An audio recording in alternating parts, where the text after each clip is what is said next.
At the center of everything, there is a lamb, slaughtered but living, with scars that endure, swallowed by death, but defiantly risen. In spite of our misguided wishing for lions, and over against all imperial decrees, rise the songs of resistance, the anthems of praise, to the Lamb who is love at the center of everything. Around him are gathered innumerable faces of each color and gender and nation and tongue, and to him pledge allegiance, in him shape their lives, for they trust in God's reign as old systems give way. At the center of everything, here stands the Lamb, and at the end of everything, there comes a new beginning. Before we get deep into the book of Revelation today, let's start with something easy, something familiar, I bet. Here's a tune I'm sure you know.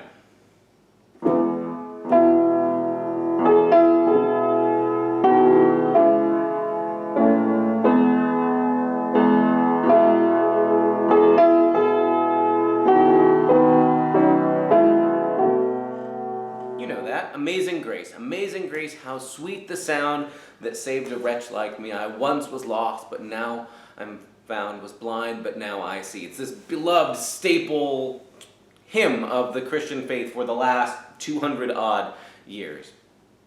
Now, it's one of those tunes that has been so well loved that folks have put other melodies to that same set of words, and it brings out something different to hear the same words with a different kind of accompaniment, a different melody. So you might have heard this arrangement that goes like this.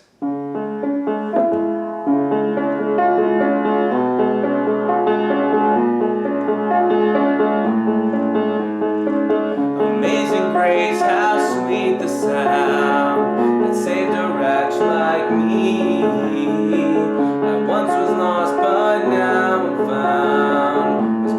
Now I see.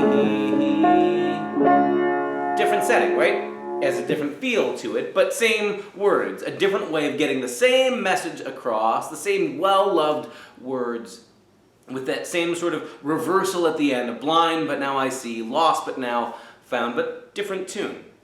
You might also know, although this is a dangerous thing to share sometimes, that the same hymn text can be sung to the tune of the Gilligan's Island theme. That's right. Amazing grace, how sweet the sound that saved a wretch like me. I once was lost, but now I'm found. Was blind, but now I see. Was blind, but now I see. Okay. Why the time spending precious moments talking about different tunes you can sing Amazing Grace to? Because we know what it's like to have the same idea, even the same set of words, and to find different musical notes to bring that same message across. And I want to suggest the Bible does the same thing, honestly, with the central notion, the central idea at the Christian faith, that God's way of saving the world is not through conquering armies, but through the suffering, death, and resurrection of Jesus. Through death and resurrection, not smashing your enemies into powder. You learn that over and over and over again throughout the story of the Scriptures, especially for Christians in the New Testament. We find it in the story of Jesus, where literally we watch and hear the stories of Jesus with his disciples going to Jerusalem, telling his disciples this is his way of being the Messiah, being crucified, and then rising on the third day. You hear that in narrative form, in straightforward story form. In Paul's letters, Paul will not usually retell the whole story with all the figures and characters from the gospel, but as a shorthand will say things like, Christ died for us that we might live again, or we've been joined to Jesus' death and resurrection in our baptism, so that just as he died and rose, we too will die and rise to new life. Paul does the same thing, but with a different set of images, almost like taking the same words and putting it to a new tune. And the book of Revelation does the same thing. It takes the central idea, this profound mystery. How is it that God can save the world by what looks like death and defeat? And yet that's exactly it. That through what looks like weakness and suffering and death, God is triumphant. And the way that the book of Revelation does it isn't to tell a straightforward story with Jesus and Pontius Pilate and Mary and Judas, but with imagery and symbolism.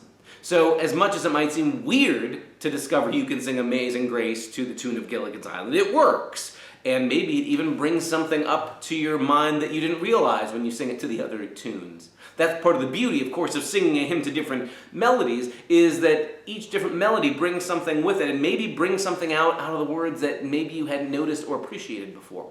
So at the heart of the book of Revelation, and really I'm convinced this is the beating heart of this book. This is what helps make sense of everything else.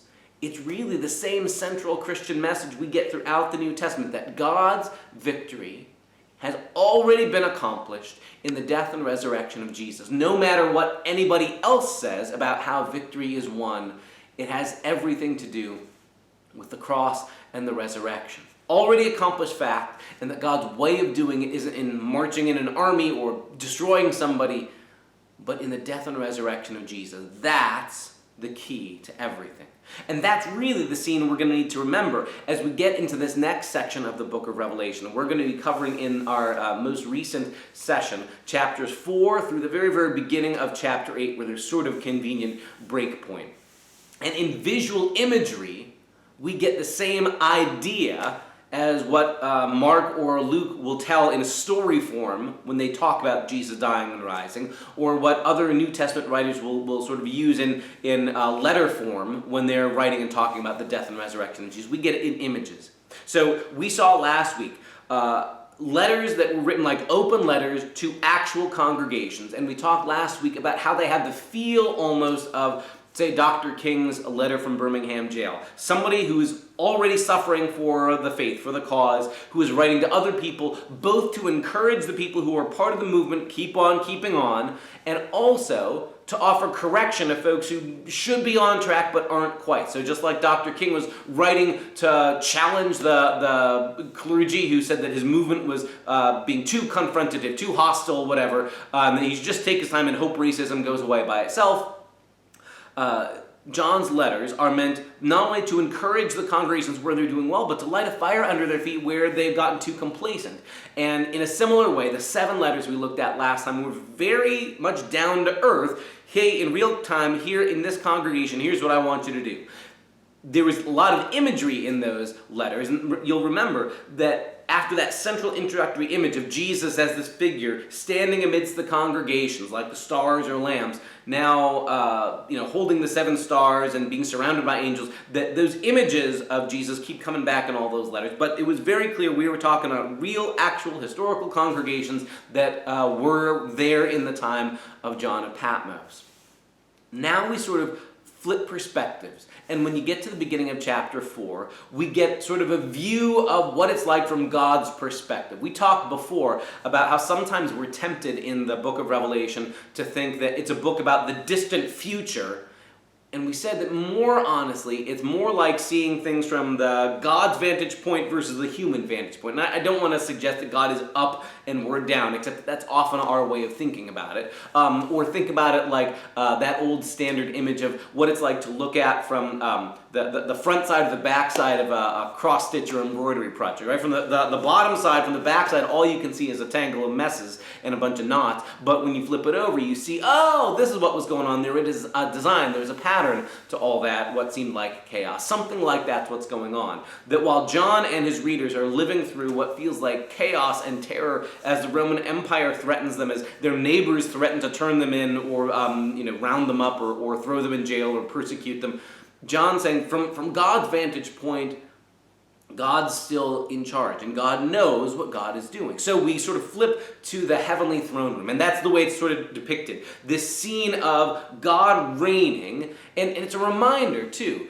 that what is it that makes heaven heaven isn't so much that they've got nicer fixtures and fancier floors, but that heaven, you could say, is God's space where God gets what God wants, where God's will is done. That's why even in the Lord's Prayer, we connect the idea, Our Father who art in heaven, hallowed be thy name, thy kingdom come, thy will be done on earth, the same way it's already being done in heaven. We're praying that God's will be done among us, the same way God's will is already done perfectly in heaven. So in God's space, you could say, God already gets what God wants. Here, God says things like, don't cheat each other, don't persecute each other, don't harm each other, don't steal from each other, and we keep rebelling against that. But in God's space, God gets what God wants, where things are in God's rightful kind of order. So from God's vantage point, we see this sort of heavenly throne room. And there's these images that draw on the tradition of the prophets before, like Ezekiel and Daniel, who can see all these curious, strange creatures surrounding the throne. But clearly the idea is God is on the throne, that really, even though Rome thinks that they're in charge, no, God is on the throne, God reigns and God rules,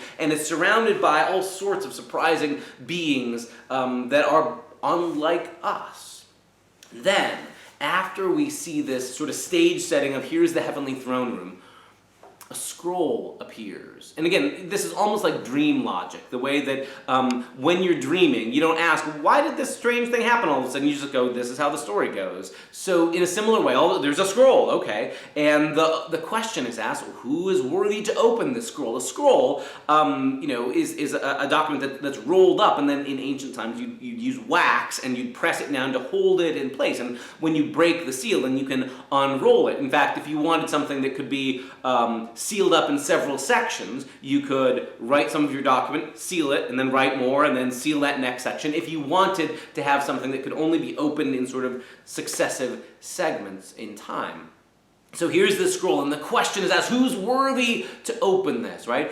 Almost like in our culture, if you get an important package delivered to your house, or an important envelope, and then the question is, well, whose is this? Who has the right to open this thing, right? When we get a delivery at our house, my kids go crazy with, what is it? And we'll have to, well, whose name is on the box? Who's allowed to open this, right? Who is this for? In other words, who is worthy? Who is rightfully allowed to open this thing?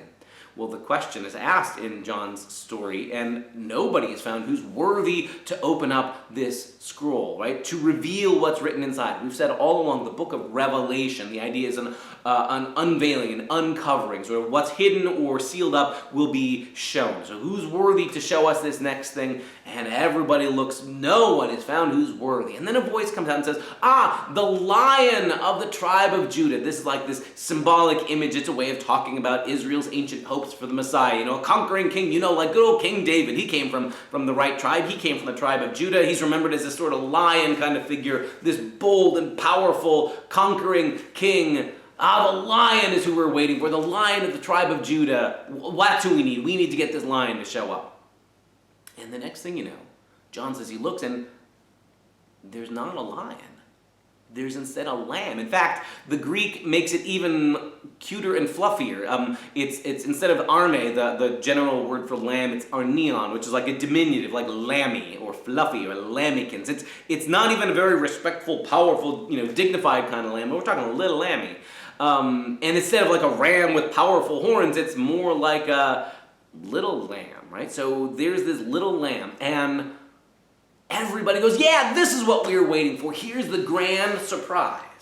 Everybody's been looking for a lion. That's what we need. In the midst of all this chaos, with Rome saying that they're in charge, we need an animal that's more powerful, that will crush the Roman eagle. We need a lion. That's what we need. It's the same old usual thinking of what you need when you've got an enemy that's powerful. You need something bigger and stronger that can smash it, and that's how you win the day.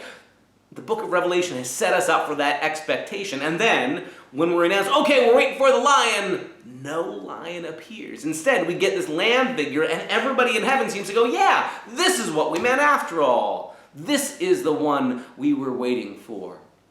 But there's never in the entire book a place where we get an actual lion image. We just get this lamb. And the lamb isn't just small. The lamb somehow looks like it has been slaughtered and is alive again. Right? This is clear death and resurrection imagery. This is meant to be the central figure of who Jesus is. We talked at the very beginning of this series about how important the different images we bring or lift up out of the scriptures of who Jesus is and how they speak something to our faith. So some people really, really resonate with, it's Jesus the healer, Jesus the teacher, Jesus with the children. And at the heart of the book of Revelation is, you don't understand who Jesus is without the idea that Jesus is the one whose way of winning victory is death and resurrection, his way of conquering, of overcoming. And notice, all through the first 3 chapters, we had this recurring refrain, to the one who conquers, or to the one who overcomes, I will give. And there's Jesus sort of speaking there. Just keep on keeping on. You overcome, and I will guarantee you'll be vindicated in the end. We talked last time. The word can be translated conquered, but that automatically brings to our mind imagery of, somebody violently dominating somebody else. I'll march in my armies, or I'll fight them off. That's how we conquer. And the word is really the same word that Paul uses to talk about overcoming evil with good. So how has Jesus the Lamb conquered? How has Jesus overcome? Jesus doesn't raise up an army and smash anybody. Jesus' way of conquering is death and resurrection, is laying down his life and swallowing up, absorbing the worst that death and the powers of evil can do, absorbing them, breaking them open from the inside, and then arising in victory in his resurrection life. That's the central image. So here's this lamb figure. And unlike a lion that immediately calls to mind dominance and power in crushing your prey and destroying and fighting off competitors, a lamb in ancient Israel's imagery isn't just a weak animal or a small animal, although those are also true, but also this little lammy is like all the sacrifices that Israel has remembered for all the generations before, right? An animal that's offered up as sacrifice, whose way of doing something isn't in destroying somebody else, but in laying down its life for the sake of someone else. That's the central image the book of Revelation will use. And so here's Jesus, the Lamb, who is like somehow in front of the throne of God and also like right in the midst of the throne. This is kind of the way the book of Revelation talks about the notion of Trinity in a way. We've talked before in all sorts of Bible studies, and we every Sunday talk about how we confess God is 3 in 1, right? The 3 persons. Often we use the phrasing Father, Son, and Holy Spirit. And that somehow these 3 are really one. The book of Revelation doesn't use the language of the creed, doesn't say Jesus is God from God, light from light, true God from true God, but puts Jesus, the Lamb, right there in the midst of the throne, where God sits and receives praise and worship, that is only reserved for God. This is sort of like giving us 2 plus 2 and expecting that we can put together and go, oh, that's 4. That the writer of Revelation, John, is saying, here's Jesus, who is right there with God and is also somehow receiving the worship that only belongs to God. It's his way of saying, Jesus is one with, God.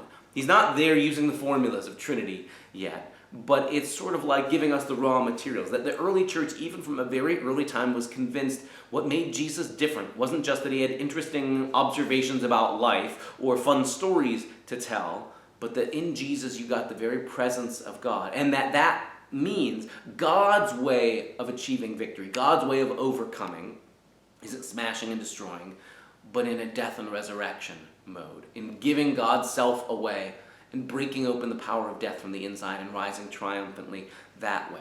Now, next thing to say is, this means the victory God has achieved is in a sense already done, already accomplished. The book of Revelation is not a book that says there's an open question about who wins in the end. Will God win or will evil win in the end? It's God's already won. Here's the story of how that all works out and ripples out through history. So this lamb figure arrives and everybody goes, yay, the lamb has arrived, the lamb is worthy. And all of a sudden now we discover this is a musical. The book of Revelation has characters break into song. And like we said from the very beginning, when you're watching a musical on stage or in a movie version, and people start breaking into song and dancing, you're not supposed to stop and go, this doesn't seem very realistic. Well, how did these people all learn this song all of a sudden? Where'd they get this choreography from? You just go, this is how this kind of story works. Again, like when you're dreaming and something strange happens, you don't question. In a dream, it's like, this is dream logic. This is how this works. And it's different from how regular life works. So here in the story of Revelation,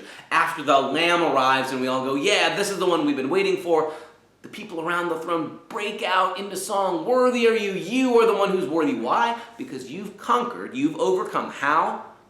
By death and resurrection. You were slaughtered. You gave your life and now are alive. And therefore you are worthy to take the scroll and break its seals. In other words, to reveal what's in this scroll. And then that's the next scene. There's 7 seals on this scroll, and the Lamb figure opens one by one by one, and at each point something happens. It's interesting how as each seal is opened, there's what grammarians will call the passive voice, where instead of saying, and then Jesus sends this terrible plague or thing that happens, it was happened, it just happened. A rider appeared, or he was given authority, but it doesn't say something directly like, and the Lamb gave him authority, but more, he was just given authority. So as the seals are broken, one by one, things happen on earth that are kind of scary, right? Different powers are, you could say, unleashed, almost as though they've been kept pent up, but at this point, fine, they're allowed to do their worst, and each for a season, each for a time, and it's almost like at each seal when it's broken, it's almost like God allows the rottenness in human systems, the rottenness of empire sort of to reach its own terrible, rotten conclusion. Rome likes to pride itself, the empire likes to pride itself on being in absolute control and in managing peace and strength and stability and wealth and success. And with each successive revealing of a seal on the scroll, it's sort of revealed maybe Rome doesn't have the power it claims to. Maybe Rome isn't all powerful. Maybe the empire doesn't have the final say over everything like it claims to. And so each of the different things that emerge at the breaking of a seal are sort of signs of how Rome doesn't really have the power it thinks it does. God has the power that Rome pretends to have. So each of the riders that come out, there's these riders on these horses, these four horsemen. In popular culture, people talk about, the four horsemen of the apocalypse, right? Again, there are definitely four rider figures, but they're part of a bigger set of there's 7 things that happen with the 7 seals, and each of them is, again, just sort of picturing all the way Rome and just the way of empire arrogantly assumes it has control over things, and watch how they get shaken. So Rome doesn't really have power over war and life and health and peace. No, those are empty promises Rome has been making. Rome doesn't really control all of the economy. Nope, that will be shaken as well. And then there comes this scene where after the 4 horsemen have all appeared, there's a scene where we turn back to the throne room of God, and those who have died for their faith call out to God, how much longer are you going to allow things to be like this? And they're assured, don't worry, God is still in control. God is still on the throne. It's, again, sort of that top side, bottom side thing. From the earthly perspective, it looks like everything's coming unglued. It looks like the world is falling apart in chaos. And from God's point of view, it's more like, no, all the pretenders who think that they have things in control, they are being exposed as not really having control. Reminds me, years ago, at one of the churches where I served, we discovered we had problems with the concrete in the corner of our basement, at the foundation of the building. For a very, very long time, we had all just assumed it was solid, it was sturdy, it was good, and everything was fine. When we started getting some problems with water in the basement, we had some experts come and take a look, and they, uncovered what had been underneath the building all along. They pulled back boards and went back into crawl spaces and discovered, the foundation wasn't properly set from the beginning. This corner of the building had badly mixed concrete, and it all was going to have to be pulled out so they could re-pour properly. Now, as the person watching this happen, I'm kind of scared. You're going to pull out the foundation? Well, kind of, but it's a bad foundation. They were gonna tear out the parts that weren't properly set, that wasn't properly load bearing, so they could put in the right thing. The opening of the seals is kind of like that. It's kind of that you have to pull away what you didn't want to maybe have to face, and then when you take a look at it and go, this is rotten, this isn't good, this isn't solid. We'd all thought it was, but it wasn't. And then you can put in something right and true and solid and dependable. In a sense, as the seals are opened, all the things that Rome has been bragging about, how it has such power and it can guarantee safety and security, are revealed to be sort of a sham. That's not a solid foundation at all. And when that's shaken, that's scary if you're invested in the way Rome does things. If you're willing to say, what I want is real peace, what I want is real justice, what I want is a real good common life, then it's okay if we discover Rome can't provide that, but God's way can. That moves us then, as these seals are open one by one by one, finally to this scene in chapter 7, where before any other damage happens on earth, God says, no, let me seal people who are going to be protected and kept safe through all this. And there's this interesting set of numbers. It says there's 144,000 people who are sealed, each from the different tribes of Israel, 12,000 from each, and 12 times 12,000 is 144,000. This is one of those places where I think it's critical to see numbers are meant to be symbolic, not to be literal. There have been times in Christian history where people have taken this number and said, 144,000 people, those are the people who will be properly saved and will go to heaven, everybody else going to hell. That's a literal number. When, wait a second, so far we've seen an awful lot of symbolic numbers, and 12 is the number of tribes in Israel. That's sort of this number of the completeness of Israel. So this is meant to be sort of a symbolic way of talking about, don't you worry, God hasn't given up on the ancient covenant to the people of Israel. They're taken care of, don't you worry. And then immediately, after we get this, there's 12,000 from each tribe and a total of 144,000 from the people of Israel, immediately the scene moves to, and then John sees a crowd that is limitless in number, numberless, too many to count, of people from every language and nation and tribe, and they're included. So rather than reading this number as 144,000 people go to heaven, and that's all there will ever be, that's all, it seems like John is telling us this is not about a literal number of how many people will be in heaven. This is a symbolic way of saying, don't you worry, God's not going to let all these terrible things happen and give up on God's people. God's not going to let everything fall apart and break God's faithfulness to God's own covenant people. Don't worry. And on top of that, God has created this whole vast number of people who are included in the heavenly worship, who are a part of God's people. And it includes non-Jewish people, people from every language and tribe and culture, every gender, every class, all those categories, everybody is represented. And the thing that makes them worthy there isn't that they've all been good little boys and good little girls, but it says they've washed their robes in the blood of the Lamb. In other words, their victory is because they're connected to Jesus, the Lamb, the central image, whose way of conquering is death and resurrection, is his laying down his life. So this vast crowd of people, and why are they worthy to be there in the heavenly throne room? Not what they've done. They're connected to Jesus. Jesus is what makes anybody worthy. Jesus' gift, Jesus' blood. The way we often talk about it as Lutheran Christians is we're saved by grace through faith, right? It's God's gift. And that in the end, our hope isn't that maybe one day when I die, my list of good deeds will outweigh my bad deeds, but rather God's done something for me and for us and for this innumerable crowd of people from every language and nation and tribe already.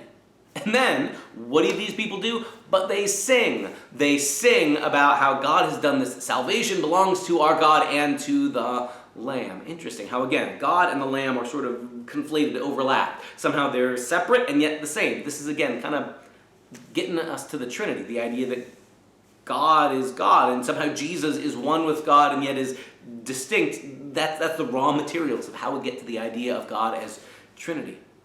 I think it's interesting, too, that in the book of Revelation, the thing the followers of Jesus, the people of God, are called to do in response to whatever else is happening is they over and over again break into song, like a musical, but almost, in my mind, also like that really, really powerful scene from the movie Casablanca, when the Nazis are singing their song, and they're sort of singing this angry song, this German conquering song, and the people who remember being free, the people who remember what it was like to live in France before the Nazis occupied them, start singing La Marseillaise, the French national anthem, do-do-do-do-do-do-do-do. And there's this contest of songs, right? Nobody throws a punch, but it's whose song wins the day. And the people, they don't throw a fight, they don't punch the Nazis, they don't give the Nazis any reason to shoot them or throw them in jail, but it's the song of resistance, of our true homeland isn't what you're singing about, you Nazis. Our true homeland is for another place that we are longing for. That's how the book of Revelation talks about our victory, our participating, our overcoming. It's like we're called to sing a different tune in a world that only knows war songs and songs of dominance. We're called to sing a different kind of a tune. This is all in the setting of one by one, each of the seals on this scroll being broken. When we finally get to the last scroll's seal, a weird thing happens. It says there's silence in heaven for half an hour, and then we get a new set of images. It's almost like we're hitting the reset button, and we're going to be led next to 7 trumpets. We'll talk about that next time. What I want to suggest is, what we're being given is one set of ideas. Okay, it's in the imagery of seals on a scroll. Then when we move next time to talk about trumpets and eventually bowls, it's basically the same set of ideas but with a different set of images. Sort of like we started in the beginning with, right? You can take the same words, Amazing Grace, how sweet the sound, and play them to one tune, or to any of a bunch of other images or tunes, and the idea is, how do I reinforce this same basic message? So we're going to discover the scene that ends with the last seal on the scroll. We almost hit the reset button, and now we're going to get a different set of images, and it's going to be now there's 7 angels, and they each have a trumpet, and when they blow their trumpet, something happens. Instead of treating this like this is a chronology of there's these 7 things that are seals, and then we move on to 7 different things that are scroll, or that are trumpets, and then we're going to get on to bowls later on, I want to suggest this is another way of saying the same set of images, same set of ideas, new set of images. And when you hear that, when you get that, it's like John's trying to communicate to people who don't have their own personal copy of his book that they can read and review on their own. They're just going orally by what they hear when somebody would read this out loud in their church. And the way to hammer an idea home is repetition. So different set of images, but the same basic idea. That's how this next section in the book of Revelation works. But notice how the controlling central image now is going to be this lamb figure. And the lamb runs through the whole rest of the book of Revelation. Unlike, say, other images that appear and then are gone. The 4 horsemen, you'd think for all that our culture talks about the 4 horsemen of the apocalypse, that they'd be really important figures. They get like a verse or 2 each, and then they're gone. We never hear from them again. They're not a central image. What I want to suggest is when we read the book of Revelation, the images that keep coming back are the ones that are really, really important. And John's way of showing us that somebody is really important, pay attention to this image or this idea, is he keeps coming back to it. So the Lamb, who's going to keep being a presence through the whole rest of the book of Revelation, all the way to the end, pretty important. 4 horsemen of the apocalypse, not nearly as important. I want to suggest another important key to how we interpret this book is to say the things that we're clear on, or the things that we know what's going on, or the things that we're certain are important, to interpret the lesser things or less important or less central figures in light of what's clear rather than the other way around. And the central thing John wants to hammer home is that God's victory is assured because God has already won it. And God's way of winning the victory is through Jesus, the death and resurrection of Jesus at the cross, who is this lamb figure who is not only near God but also somehow one with God as well. I realize that's an awful lot of material to cover, but hopefully that gives you at least a broad brushstroke overview of what's going on in chapters 4 through the beginning of chapter 8. And next time we're going to move on and take a look at the trumpets and the bowls and how the same imagery from the seals is played out in a different set of images. How John is trying to drive home the same central message when it looks like all the things we put our trust in are coming unglued, and it turns out all the promises of the empire really can't hold. Don't worry, from God's vantage point, this has never been out of God's hands. God has known God's plan all along, and it's always been to save and redeem creation through death and resurrection. That's where we're at today. Hope you can join us next time here on Lamb Power.